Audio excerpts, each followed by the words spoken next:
Terry Moran spent decades at ABC News as a correspondent, sitting at the anchor desk as well, bringing the news to Americans across the globe. And this year, he left to enter independent media. And I wanted to explore, I think, some critical issues with him, including why don't we see the current press corps from mainstream and legacy media standing up for each other, defending their colleagues when this grotesque president of the United States attacks fellow members of the media. I also wanted to explore with Terry, the capitulation by these big media companies and how it's impacting the way that Americans are getting their information. Take a listen. And joining me now is the amazing Terry Moran. Terry, almost 30 years at one outlet, which I think is pretty impressive when it comes to being a journalist, ABC News. I just wanted to straight out of the gate talk to you about this theory I have, and I thought you'd be the perfect person to kind of litmus test it with. So I'm more than disappointed with the way that the press corps is covering Trump regime 2.0. And I want to give the benefit of the doubt to former colleagues of you and me at different outlets, right? But when I see not only a couple of things, one, the treatment of a particular gender of journalists, that being women, by Donald Trump, which is a historically negative one. And number two, the failure, which I think to be follow-up, by our press corps to some pressing questions, et cetera. It makes me wonder, do you think it's feasible, if not worth it, to maybe boycott some of these press briefings? That's a great question. So they're basically doing that now at the Department of Defense, and they've got people like Laura Loomer and Matt Gaetz asking questions. I mean, they were kicked out, of course, and decided to boycott, decided not to participate at the Pentagon if those rules of engagement where you couldn't even ask or publish non-classified information, which is basically called reporting. And so good reporters wouldn't show up. Now they've got a bunch of stooges there, and the country's probably worse off for it, especially think of the kind of stories that are going on over there. I think you have to engage. You have to be there if you can, and you have to maintain your integrity. That's the hard thing. This is a man who wants to drag the president of the United States, wants to drag the whole country down to a level of falsehood and vulgarity and rhetorical combat that's destructive of democracy, so that he can essentially remake the country in his image, seizing power for himself in the process. And I think for reporters, the challenge is twofold. First, he is the president of the United States, but he's not God. Yeah. And if you go back and you look at questioning of presidents, they didn't like it. And you could get in trouble. I got yelled at plenty of times. And in this instance, Trump yells at you and you get death threats or whatever. You get piled on social media at the very least. And after the interview with Trump that I did in whenever it was earlier this year, I got death threats. There was Disney sent security outside my door for 2 weeks because of what they saw on social media. So it's tough. So one part of it is you have to stand up for your colleagues. Yeah. And you have to stand up for the truth. And for your colleagues, during I covered the Bush administration when they were going to war in Iraq, and there was the dean of the White House press corps at that point was named Helen Thomas. You probably remember. I remember her. Lebanese American, very tough lady, and she was really tough on this whole Iraq campaign. And they froze her out, and they mocked her from the podium. And I sat right next to her. I learned more from her than I can tell you. And I remember at one point saying, Helen has a legitimate question. My turn to ask, and I said, "Well, I think Helen's question is legitimate. Would you answer it?" Exactly. Not finally, yes. And after the press secretary at the time, grumbled, and she got her shot. Afterwards, she said to me, "I don't need your help."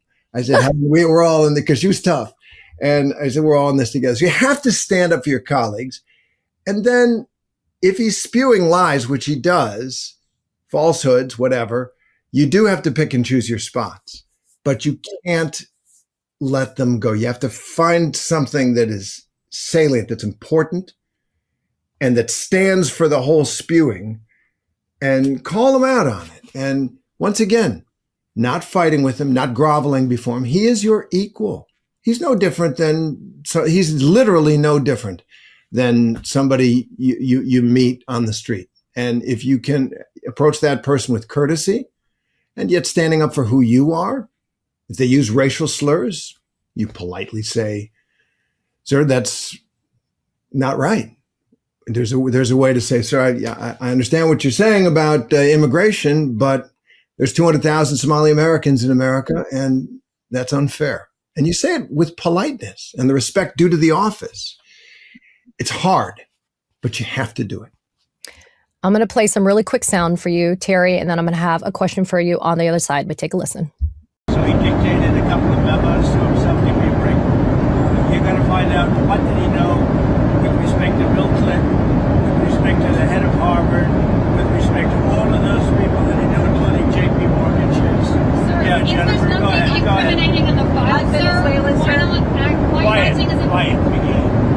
On Venezuela, sir, you've had a lot of... Terry, don't want to make you Johnny on the spot, but hypothetically, if you're a part of that gaggle and you hear the president of the United States telling a fellow journalist who's a woman, quiet piggy, what would you have done? You have to do the same thing, and it'll cost you. It may even cost you your assignment there. They will never allow him into the White House. You have to say, sir, that's not right. You say, sir. Good. So that's not right. Good. And you just be yourself. This is what I'm saying. The vast majority of people are decent, normal people. Trump shouldn't be able to change that. He shouldn't be able to change reporters into people who, if they were sitting at a dinner table, at a party, or at their kid's school, and somebody said that, you'd speak up. You just would. If you wouldn't. You aren't looking for a fight. You aren't looking to show off. You're looking to stand side by side with somebody who's being unfairly targeted with derogatory language. You just say, sir, that's not right. Or somebody drops an N-word, right? The N-word, which I've heard reporting, right, in America. And you're trying to get that person's genuine perspective. And I would just say, look, I can't, I'm not going to go along with that. Just something that puts it on me. That's not right for me. I can't hear that. That doesn't work for me, whatever. And with the president, he's just a normal guy. He doesn't like to be told that. He doesn't like to be shown that. But his mother would scold him, for God's sake. I mean, you aren't scolding. Yeah, maybe. Maybe. But you do have to stand up. You have to stand up for your colleague. You have to say, sir, that's, with respect, that's not right to call, I'm not sure who the reporter was, to call her that. You mentioned a few minutes ago what's happening at the Pentagon. We are all obviously watching. We pay attention to the kitchen table issues, Terry, that are important, like the ending of the subsidies for the Affordable Care Act, et cetera. But a lot of us are watching what's happening in terms of Venezuela, perhaps on the eve of a land war. And the Pentagon has become a focus of our attention when it comes to the media. And you mentioned how a slew of legitimate, longtime institutions that used to cover the Pentagon said, peace out. I'm not doing this because of the rules that were promulgated in early October from the Department of Defense that pretty much restricted journalists from doing their job. The breaking news this morning is the New York Times has sued the Pentagon over a violation of its First Amendment rights. And the suit was filed in federal court, and the Times is arguing aptly that the Defense Department's new policy violates the First Amendment and restricts the journalist's ability to do what journalists have always done: ask questions of government employees and gather information to report stories that take the public beyond official pronouncements. It doesn't escape our notice, Terry. You've got Laura Loomer, Matt Gaetz, Lindell TV, that guy from Project Veritas, I forget his name. Okay. Yeah, you have these people now covering some of the most important issues that are facing us domestically and internationally. And now the Times has to go to court to sue. It's not the first time we've had publications go to court to gain access or regain access. But again, what's the value add then if you still see effective quality reporting happening without us actually having a seat at the Pentagon? Well, that tells you two things. That's a great question, Kitty, because it tells you one thing, that loyal, patriotic Americans who serve in the Pentagon, in the military, do want the truth out. They want to improve the level of discussion and debate within the ranks, appropriately under the the rules that the active duty military have to abide by concerning superior officers and all the rest of it. But they want a robust debate, and they are not finding it, or they think that they can involve the public in it. This is non-public information, but not classified information. In other words, we are thinking of changing policy this way. That's something that obviously is an internal discussion, but the Pentagon belongs to the American people. It's our discussion too. And there are obviously people inside the Pentagon that still want that to happen. I know a couple, and you do see that, and that's important. The other thing about the New York Times lawsuit, I took a look at it. I didn't read it all, but I read into it, and it felt like a long shot to me, frankly, for a couple of reasons. Okay. This is one of those things which is wrong to do, but may not be unconstitutional to do. Because the courts are going to say, or at least the Supreme Court, right? The lower courts might find it, but the Supreme Court's going to say, well, how do we find for you?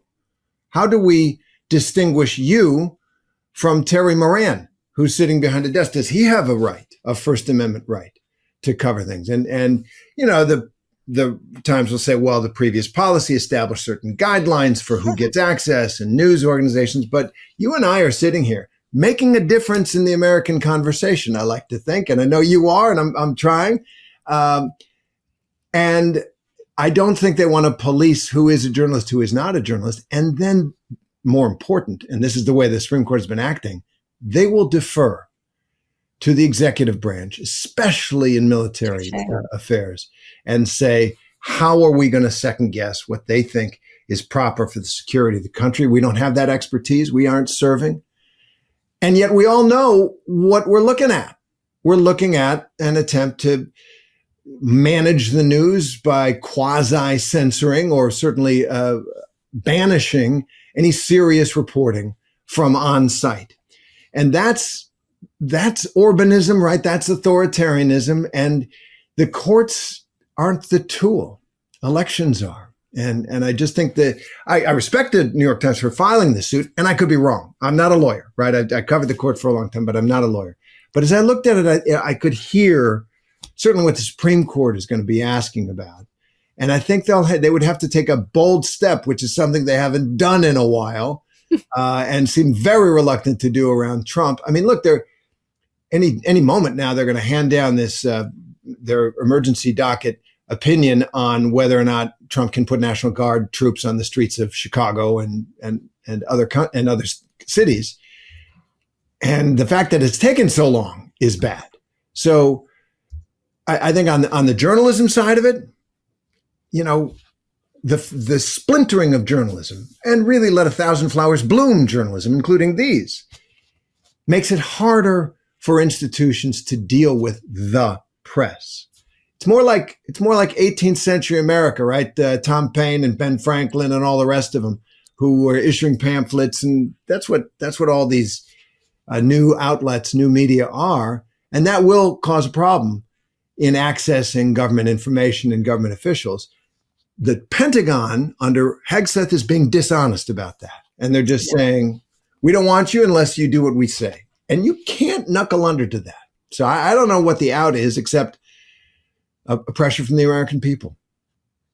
You know, you and I are kindred spirits. We both left quote unquote mainstream legacy media outlets this year.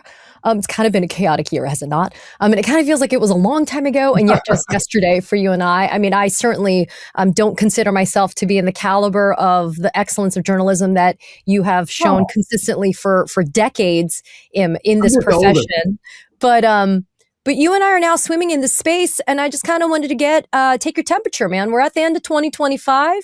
You came over to Substack like me. You also have an incredible, I'm jealous because I love the title, Real Patriotism is the name of your newsletter and podcast that you have over on YouTube as well. So for everybody tuning in, please subscribe on Substack as well as go to YouTube and subscribe to Real Patriotism with Terry Moran. But what's the temperature like? How's the water so far? What's the energy like for you? The energy is fantastic. Okay. I love the work. I loved my job at ABC News. I never badmouth them. You know, they had their company, their policies, whatever. I had a wonderful career there, got good friends there. I got no problem. I'm having so much more fun, and I would suggest impact, right? Am I getting the I guess world news, if I was on for minute 10, minute 20 seconds or whatever it was, I guess they get now about 7 million, of whom 85% are over the age of 65. And now, you're in all these different spaces, and it does feel like I'm able to have a little bit more of an impact. And, Sure. and that feels good.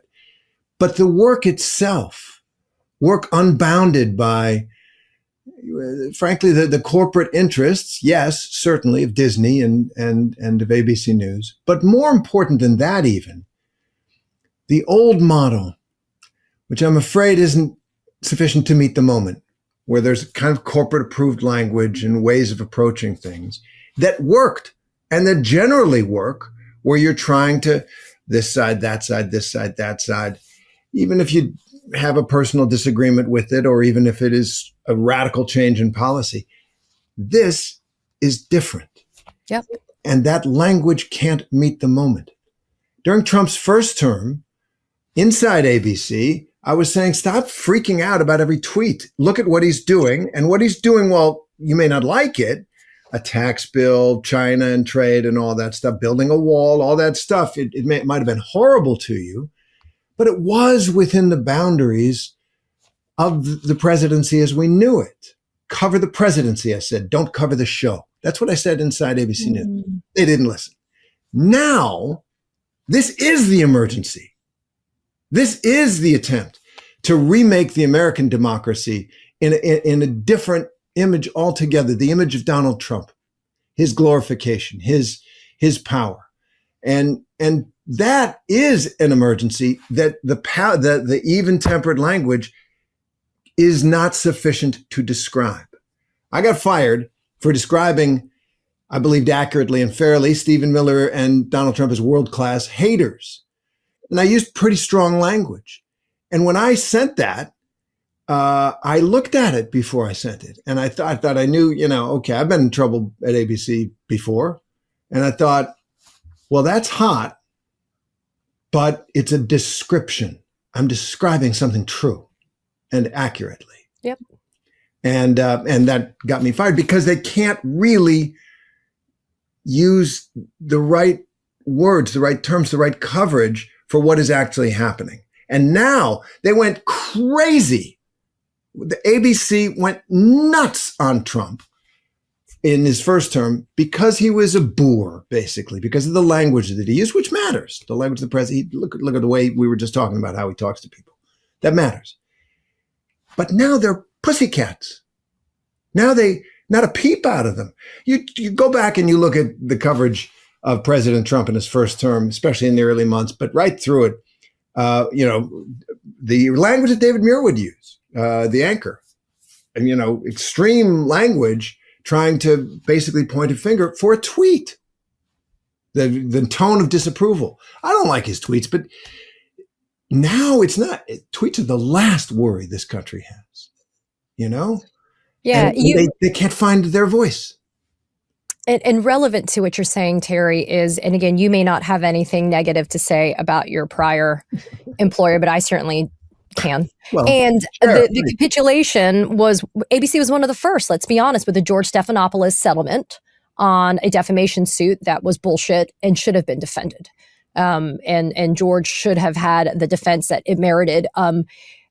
Similarly, CBS, Paramount, also bending the knee to Trump, settling on a 60 Minutes lawsuit, again, alleging in that instance some version of defamation, but more this consumer fraud theory, which was also BS. But it brings me to my next question to you, which is the news of Barry Weiss, the new editor-in-chief at CBS News, will be doing a pre-recorded town hall with Erica Kirk, Charlie Kirk's widow.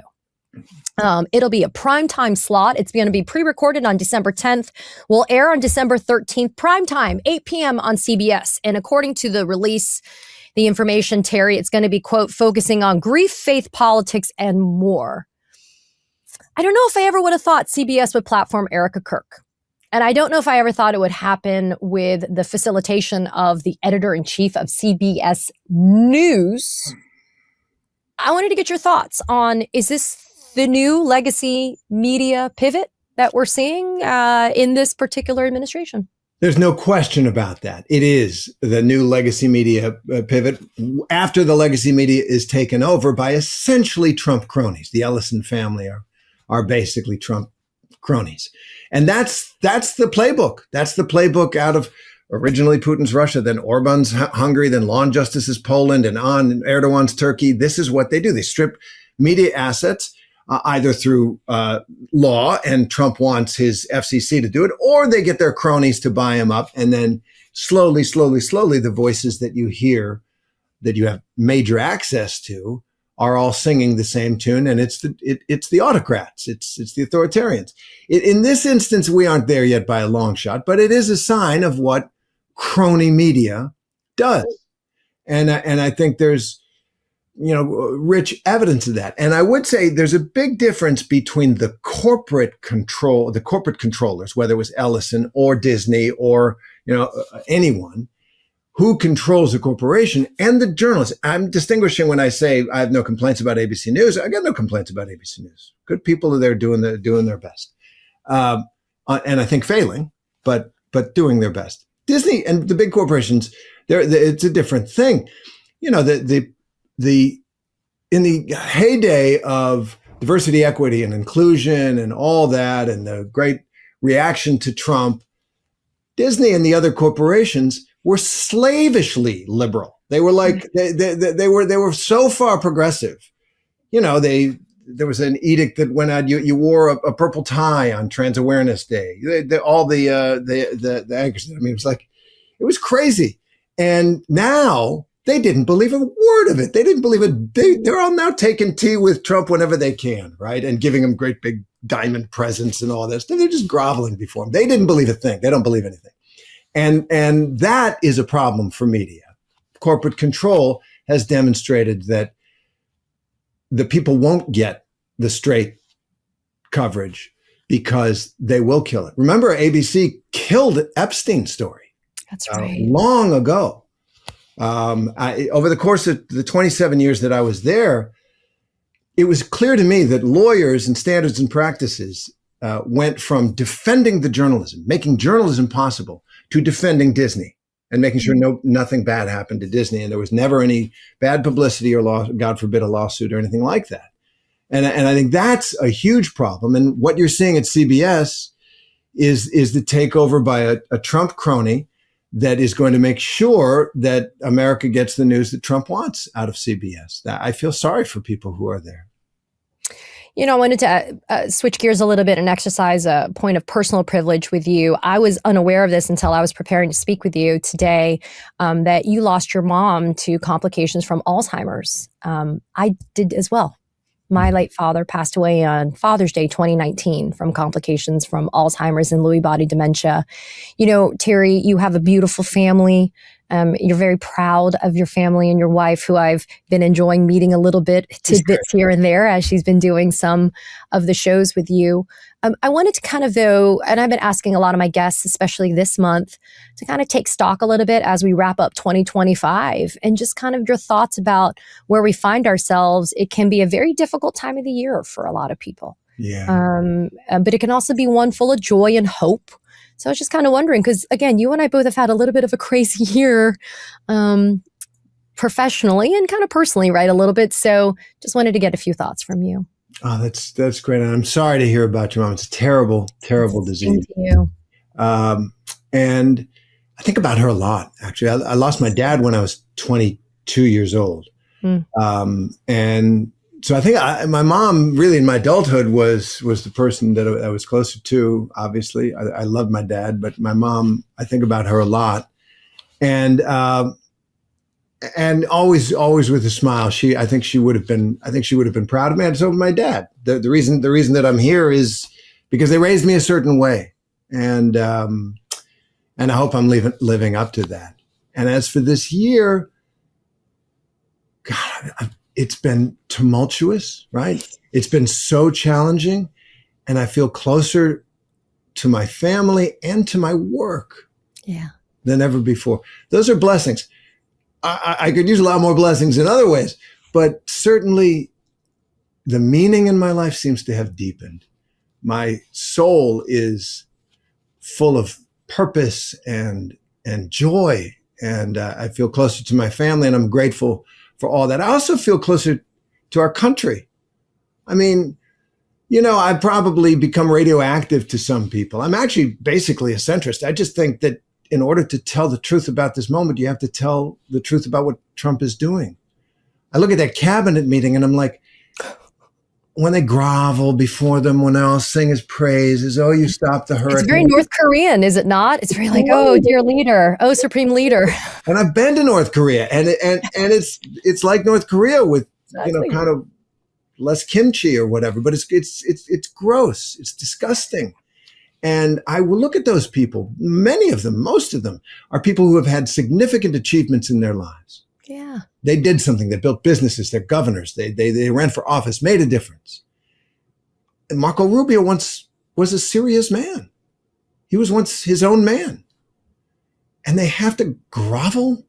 I literally don't understand. Look, in every line of work, you're going to make some compromises. You try to stay true to yourself.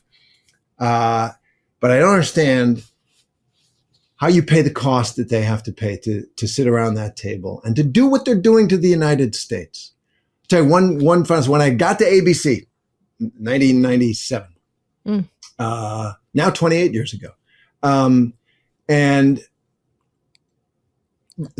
one of the producers pulled me aside, and he said he was Ted Koppel's producer, and he said to me, I'm going to give you a little bit of advice here. He said, every week, take $50, whatever you can afford, out of your paycheck. You put it in a separate bank account. That's your fuck you money. That's your FU money. Right? Okay. Just in case. Just make sure you do that. Second, at some point, someone here at ABC is going to ask you to do something that you know is wrong, and you have to say no the first time, or else they've got you. And it happened. And I kind of had that reputation, he's a problem. He's not going to play ball with this kind of reporting or this kind of language or whatever. And respect, yes, but also kind of like, we're going to give that story, maybe, but you have to respect the person you look at in the mirror every morning and then go out in the world. And I do feel like this work, here I am in my office, is so challenging, and yet this has been the best 6 months professionally, not in terms of the income, but in terms of the meaning that I feel I have, and I'm closer to my family. So I'm a blessed man. I'm a lucky man. Well, we're all fortunate to be able to share you with your amazing family, Terry Moran. And I, again, want to urge everybody, you do field work as well, which I think is also a really important part of what we do, being out on the streets and talking and meeting the people where they are in their environments, where they're the most comfortable to share their stories with you. But that's definitely something that you've specialized over years as a correspondent and as somebody who sat at the desk. You've worn all of the hats, and I'm grateful to call you a friend and a colleague. And if there was another kind of silver lining to you and I both departing from our respective outlets and kind of venturing out into the world of independent media, it's that you and I get to do things like this, to take our time and have important conversations. And so I'm grateful always for the privilege of your time, Terry Moran. Thank you for being here. Katie, thanks. You're the best. Katie Phang here. We launched the Katie Phang News Channel in partnership with the Midas Touch Network so we could bring you the latest in legal and political news. Straight, no chaser. So if you're a fellow truth teller, hit that subscribe button and share the word about this channel so we can build a high information America together.